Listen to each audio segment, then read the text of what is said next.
নামাজ শুরু করতেই আপনার পাশে কে এসে দাঁড়ায়? এমন এক ঘটনা যা আপনার হুঁশ উড়িয়ে দেবে। আপনার সাথেও কি কখনো এমন হয়েছে?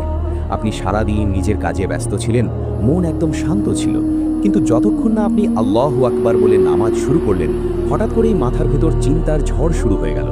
যে ভুলে যাওয়া কথা, যে জরুরি কাজ, যে পুরনো স্মৃতিগুলো সারাদিন যেগুলো মনে পড়েনি, ঠিক সেই সময়ই কেন মনে পড়তে শুরু করে? বিশ্বাস করুন, এটা শুধু আপনার মনোযোগের ঘাটতি নয়, এর পেছনে আছে এক ভয়ঙ্কর কারণ। ইসলামে, বিশেষ করে হাদিসে, এই ঘটনাটির স্পষ্ট উল্লেখ রয়েছে। এটা কোনো কাকতালীয় বিষয় নয়, বরং একটি পরিকল্পিত ষড়যন্ত্র। যখন একজন মুমিন বান্দা তার রবের সামনে দাঁড়ায়, তখন সেখানে এক বিশেষ শয়তান উপস্থিত হয়। তার নাম হলো খিনজাব। হ্যাঁ, খিনজাব। সে সাধারণ শয়তানদের মতো নয়। তার একমাত্র কাজ হলো আপনার নামাজ নষ্ট করে দেওয়া। আপনি যতক্ষণ দুনিয়ার কাজে ব্যস্ত থাকেন, সে আপনার কাছে আসে না, কিন্তু যতই আপনি নামাজে দাঁড়ান, সে ছায়ার মতো